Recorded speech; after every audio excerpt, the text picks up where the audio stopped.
Hi, my name is Ashley Watt, and this is my Module 12 case study for my building finance class, EDL 854.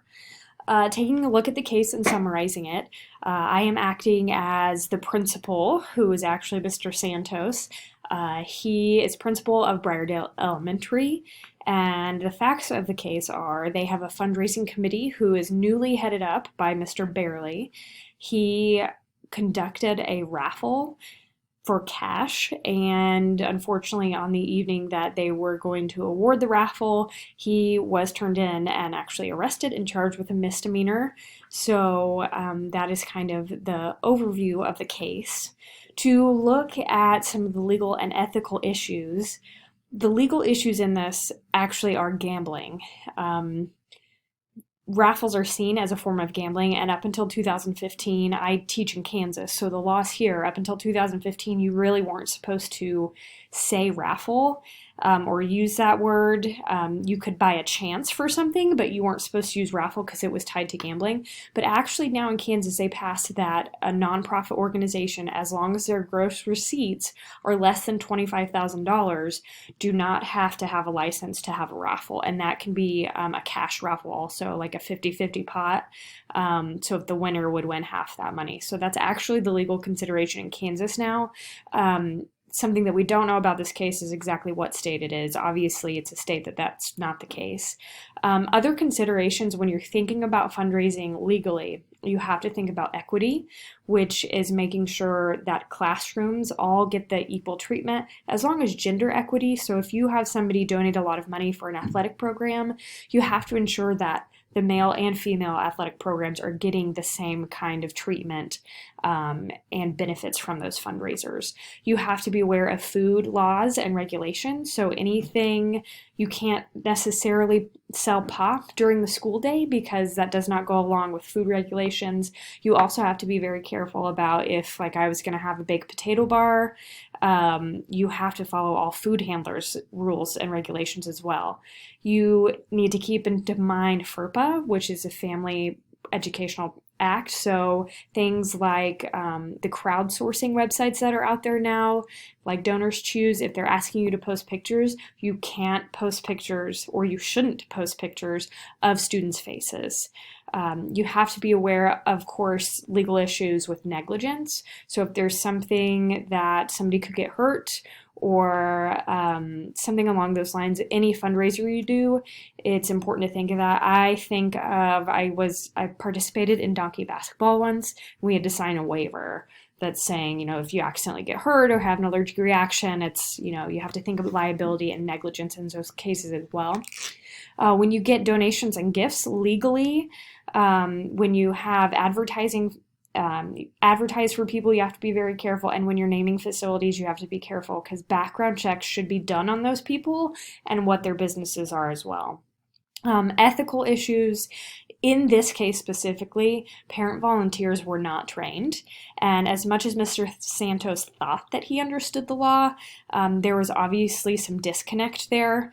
The ethical issue is also that raffles can be considered gambling, even if it is legal in Kansas now to do that. Other ethical considerations when you're talking about fundraising, you have to be transparent with your spending. If you say this is what we're raising our money for, you need to spend it in that fashion. Any gifts or donations that are made need to be made to the district, not an individual teacher. So whether that's cash or supplies, it needs to be made to the district as a whole. Of course, you could say, I would really like it to go to this teacher, but that kind of goes back to that equity thing, making sure that everything falls in line there. So when we synthesize this explanation, Mr. Barely, the fundraising chair for Briardale Elementary, was arrested because of the raffle-for-money fundraiser that was being held for the school. Looking at the facts, of course, the principal, Mr. Santos, Mr. Barely, who is the new fundraising foundation chair, and he had a history of fundraising, but of course it was at a college level, and we don't know if it was in the same state or not. So even though he did really good at then, he was not explained the rules or the laws and regulations along those lines. He's a part of a fundraising committee, and of course, overall, this was in the papers, somebody was arrested at a school event, it makes the district look bad. You have to think about it, and you always have to have the students in mind. When any case study or any issue comes up, students need to be at the forefront of how you solve that issue. This happened at Briardale Elementary and at the foundation fundraiser. And the program is the fundraising committee, but it's also what funds all of the supplementary programs. So that's something to take into mind there. Could the conflict or situation be damaging? I think obviously there was no ill intentions put out there for this, and unfortunately somebody did turn him in. But any news where somebody gets arrested at a school event, especially when it says gambling on it, and who knows what the paper said, this could be damaging to the school. We have to take into account the district as a whole and the students.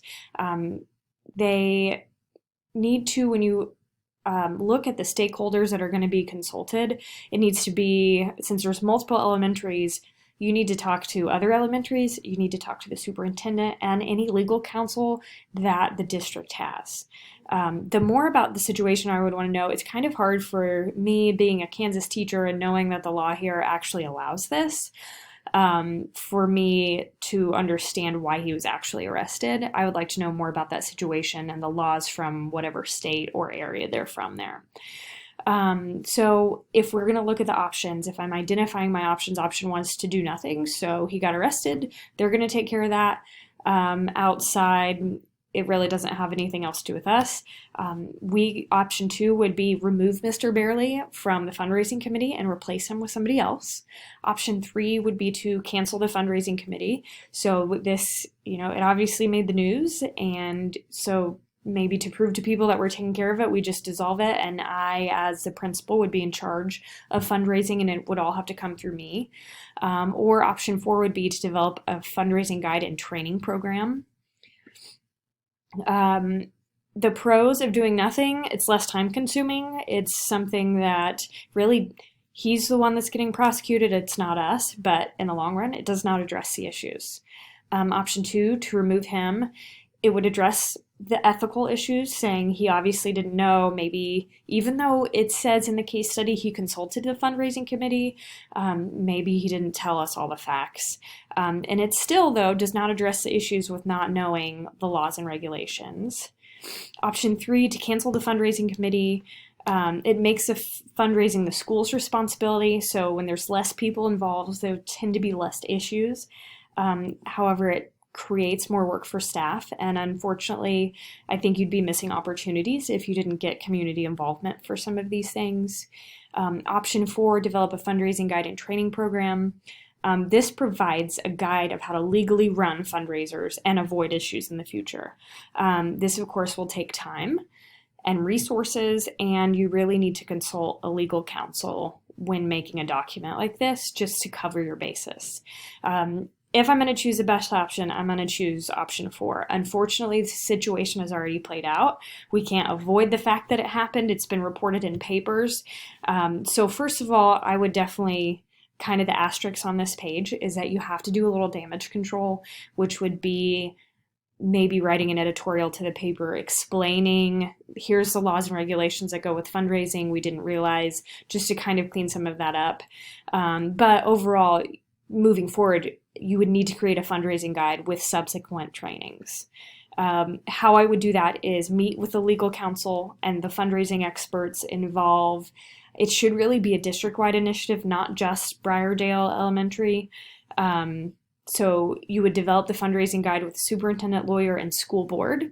Make sure that you cover those things that I talked about earlier as far as FERPA, equity, negligence, donations, and what the food laws are when it comes to fundraising. That all needs to be in a fundraising guide. You need to create a permission form that is passed through the principal, which is me. I also, as a principal, if I thought I knew everything about fundraising, this is a section where I need to become more knowledgeable, because this was not stopped before it progressed to legal action already. So that would also be a step that I probably should include here as well. Train. This is a really important step. You can develop it all, but I don't know. I can admit openly that I have signed teacher handbook things without actually reading it word for word.